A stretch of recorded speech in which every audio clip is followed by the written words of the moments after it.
ஹாலிடேஸ்னாலே அது நம்ம ஜிடி ஹாலிடேஸ் தான். GT holidays, South India's number 1 travel brand. அனைவருக்கும் வணக்கம். ஒரு வார காலமாக ஜெர்மனி, இங்கிலாந்து பயணத்தை நான் மேற்கொண்டேன். மன நிறைவோடு நான் திரும்பி இருக்கிறேன். இந்த பயணத்தை பொறுத்தவரையில் மாபெரும் வெற்றி பயணமாக அமைந்திருக்கிறது. மொத்தம் 15,516 கோடி ரூபாய் மதிப்பிலான முதலீடுகள், அதாவது 15,516 கோடி ரூபாய் மதிப்பிலான முதலீடுகளை ஈர்த்து 17,613 பேருக்கு வேலை வாய்ப்பு அளிக்கக்கூடிய வகையில் 33 புரிந்துணர்வு ஒப்பந்தங்கள் போடப்பட்டிருக்கு. தமிழ்நாடு மேல நம்பிக்கை வச்சு 10 புதிய நிறுவனங்கள் தொழில் தொடங்குவதற்காக முன் வந்திருக்காங்க. உயர்கல்வி, சிறுதொழில் போன்ற துறைகளில் 6 அமைப்புகள் நம்மோட இணைஞ்சு கூட்டு முயற்சிகளை மேற்கொள்ள இருக்காங்க. ஏற்கனவே இருக்கக்கூடிய 17 நிறுவனங்களும் மற்ற மாநிலங்களை நோக்கி போகாம நம்ம மாநிலத்திலே தங்களோட தொழிலை மேலும் விரிவுபடுத்துவதற்கு, எக்ஸ்டெண்ட் பண்றதற்கு முடிவு செஞ்சிருக்கிறாங்க. எனக்கு முன்னாடியே, நான் புறப்படுவதற்கு 4-5 நாட்களுக்கு முன்னாடியே என்னுடைய இந்த ஒட்டுமொத்த பயணத்தை முறைப்படுத்துவதற்காக மிக சிறப்பாக ஒருங்கிணைச்சு அந்த பணியை வெற்றிகரமாக நடத்திய தொழில்துறை அமைச்சர் தம்பி டிஆர்பி ராஜா அவர்களுக்கு முதல்ல நன்றியை தெரிவிச்சுக்கிறேன்.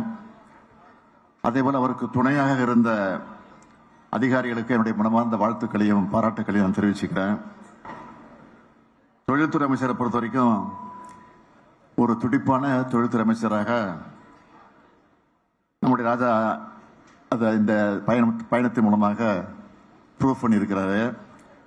கடந்த 4 ஆண்டு காலத்தில் மேற்கொண்டிருக்கக்கூடிய என்னுடைய பயணங்களுக்கெல்லாம் முத்தாய்ப்பாக இந்த பயணம் அமைஞ்சதுன்னு சொன்னால் அது மிகையாகாது. இந்த ஃபாரின் விசிட்ல தான் மிக அதிக அளவிலான முதலீட்டுகள் ஏற்கப்பட்டிருக்கு என்பதையும் மகிழ்ச்சியோடு நான் தெரிவிச்சுக்க விரும்புகிறேன். ரொம்ப சக்சஸ்ஃபுல் டூர். இந்த டூரு ரொம்ப ப்ரௌடான டூராக இந்த பயணம் அமைஞ்சிச்சு. அது ஏன்னா உங்களுக்கே தெரியும், இந்நேரம் உங்களுக்கு தெளிவாக தெரிஞ்சிருக்கும்னு நினைக்கிறேன். ஆமாம், 1000 ஆண்டுகள் பழமையான உலகின் முதன்மையான ஆக்ஸ்போர்டு பல்கலைக்கழகத்தில் தந்தை பெரியாருடைய திருவுருவப்படத்தை திறந்து வச்சது தான் அந்த பெருமைக்கு காரணம். அது மட்டுமல்ல, சுயமரியாதை இயக்கத்தினுடைய 100ஆண்டு கருத்தரங்கத்தையும் நம்ம கடந்து வந்த பாதையையும் இனி அடைய வேண்டிய இலக்குகளையும் விளக்கமாக நான் அந்த நிகழ்ச்சியில் பேசியிருக்கிறேன். அதோட அயலக தமிழர்கள் சந்திப்பு கூட்டங்களில் பேசினது, சோயாஸ் பல்கலைக்கழக மாணவர்கிட்ட திராவிட மாடல் பற்றி பேசினது, லண்டனில் இருக்கக்கூடிய பொது உடைமை தத்துவ மாமேதை கார்ல் மார்க்ஸ் நினைவிடம், சட்ட மாமேதை புரட்சியாளர் அம்பேத்கருடைய வாழ்ந்த இல்லம், அதேபோல திருவள்ளூர் சில தமிழ் காதலர் ஜி போப் அவர்கள் நினைவிடம் போன்ற இடங்களுக்கெல்லாம் சென்று பல பெருமைகளோடு நான் திரும்பி இருக்கிறேன். முதலீடுகளை ஈர்க்க சென்ற முதலமைச்சராக மட்டும் இல்ல, பெரியாரின் பேரனா, திராவிட இயக்கத்தை சார்ந்த தலைவரா, சுயமரியாதை உள்ள ஒரு தமிழனா, இந்த பயணம் எல்லா வகையிலும் எனக்கு பர்சனலா மறக்க முடியாத பயணமாக அமைஞ்சிருக்கு. சில வேலை இதெல்லாம் பொறுத்துக்க முடியல. அதனாலதான் எதுக்கு இந்த வெளிநாட்டு பயணம், இங்க இருக்கக்கூடிய நிறுவனங்களை சந்திச்சு பேசினா போதாதா என்னெல்லாம் அறிவுபூர்வமா கேட்கறதா நினைச்சுக்கிட்டு புலம்பி இருக்கிறாங்க. அவங்களுக்கெல்லாம் நான் சொல்றது என்னன்னு கேட்டீங்கன்னா, ஜெர்மனியில நடந்த இன்வெஸ்டர்ஸ் மீட்ல நிறைய ஜெர்மன் கம்பெனி வந்திருந்தாங்க. அப்போ நம்ம தமிழ்நாட்டை பத்தி எடுத்து சொன்னதும் பல முதலீட்டாளர்கள் என்ன சொன்னாங்க தெரியுமா, தமிழ்நாட்டில் இவ்வளவு பொட்டன்ஷியல் இருக்குன்னு இப்போ நீங்க சொன்ன பிறகுதான் தெரியுது, இதுக்கு முன்னாடி வேற ஒரு மாநிலம் தான் தங்களோட பொட்டன்ஷியலை பத்தி பெருமையா சொல்லிட்டு இருந்தாங்க. இனி நிச்சயம் தமிழ்நாட்டை நோக்கி நிறைய முதலீட்டாளர்கள் வருவாங்கன்னு சொன்னாங்க. அடுத்து ஜெர்மனியில் NRW மினிஸ்டர் பிரசிடென்ட் திரு ஹென்ரிக் ஹூஸ்ட் அவர்களை சந்திச்சு பேசினேன். அவரும் அதையே தான் சொன்னாரு. இப்படியான தொடர்புகளை ஏற்படுத்தவும் பார்ட்னர்ஷிப் உருவாக்கவும் தான் வெளிநாடுகளுக்கு முதலமைச்சரான நானே நேரில் போனேன். ஒரு மாநிலத்தோட தலைமை பொறுப்பில் இருக்கிறவர் இன்னொரு நாட்டோட மாநிலத்தில் தலைமை பொறுப்பில் இருக்கிறவரா அந்த பொறுப்பில் இருக்கிறவரை சந்திக்கும் போது பிசினஸை தாண்டி இந்த உறவு வலிமையாகுது. அதுதான் முக்கியம்.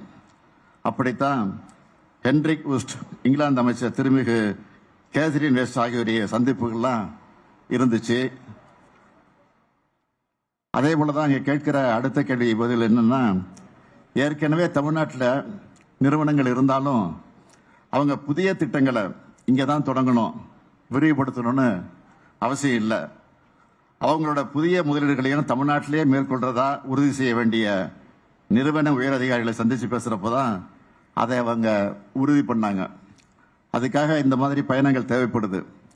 அது மட்டுமல்ல, தமிழ்நாடு கொண்டிருக்கக்கூடிய மனித வளம், உட்கட்டமைப்பு, வெளிப்படையான அரசு நிர்வாகம், சலுகைகள், இதை பற்றி முதலமைச்சராக இருக்கக்கூடிய நானே அவங்க கிட்ட எடுத்து சொல்றேன். இப்போ கையெழுத்தான ஒப்பந்தங்கள் மட்டும் இல்லை, இன்னும் பல முதலீடுகளும் பல நிறுவனங்களும் இந்த சந்திப்புனால நிச்சயம் தமிழ்நாட்டுக்கு வரும்னு நம்பிக்கையும் கொடுத்துருக்குறாங்க. உதாரணத்துக்கு சொல்லணும்னா, இன்னைக்கு 8ஆம் தேதி நான் வந்திருக்கேன். இங்கே அடுத்து 2 நாளில் 11ஆம் தேதி ஒசூருக்கு போகிறேன்.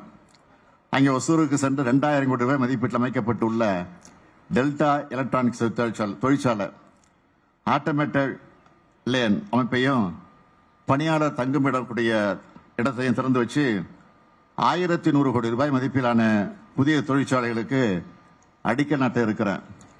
அதே மாதிரி ஏற்கனவே தூத்துக்குடியில் நடத்தின மாதிரி ஒசூர்லையும் முதலீட்டாளர் மாநாட்டை நடத்த போகிறோம். அங்கேயும் பல ஆயிரம் கோடி ரூபாய் முதலீடு வர இருக்கு.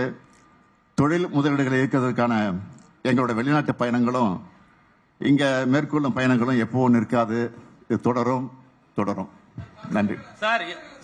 எதிர்க்கட்சி தலைவர் எடப்பாடி பழனிசாமி உங்களுடைய வெளிநாட்டு பயணம் என்பது உங்களுடைய முதலீட்டுக்காகத்தான் நடத்தினன்ற ஒரு விமர்சனத்தை முன் வச்சிருக்கிறாரு.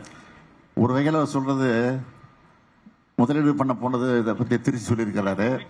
நான் என்ன பொறுத்த வரைக்கும் சொல்ல விரும்புறது, சுயமரியாதை கொள்கையில முதலீடு செஞ்சுட்டு வந்திருக்கிறேன். தந்தை பெரியாருடைய உணர்வுகளை, பெரியாரை பற்றி அந்த நாட்டில் முதலீடு பண்ணிட்டு வந்திருக்கேன். அதுதான் உண்மை. அதுதான் அந்த அடிப்படையில் சொல்லியிருப்பாரு நினைக்கிறேன். சார், அதிமுக செங்கோட்டையன் அவருடைய பதவி பறிக்கப்பட்டிருக்கு. இதை பற்றி உங்களுடைய கருத்து என்ன சார்? ஆக்கபூர்வமான கருத்துக்களை பேசிட்டு இருக்கிறோம்.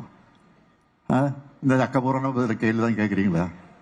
விட்டுருங்க சார். தமிழர்களை சந்திச்சீங்க, தமிழர்கள் வந்து கேட்குறீங்களா?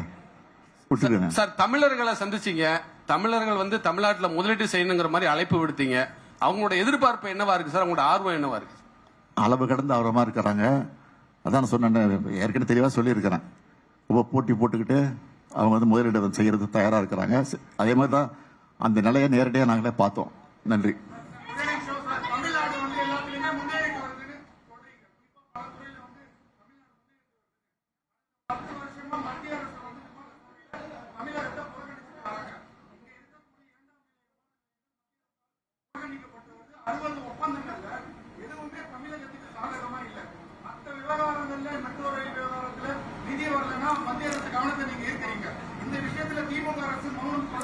மௌனம் இல்லை, மௌனம் நினைக்காதீங்க. நீங்க மௌனம் புரட்சி பண்ணிட்டு இருக்கோம். நாங்க எங்களை பொறுத்த வரைக்கும் அவங்க எவ்வளவுதான் புறக்கணிச்சாலும் அதையும் மீறி முதல் இடத்துக்கு வந்துகிட்டு இருக்கிறோம். அதுதான் முக்கியம்.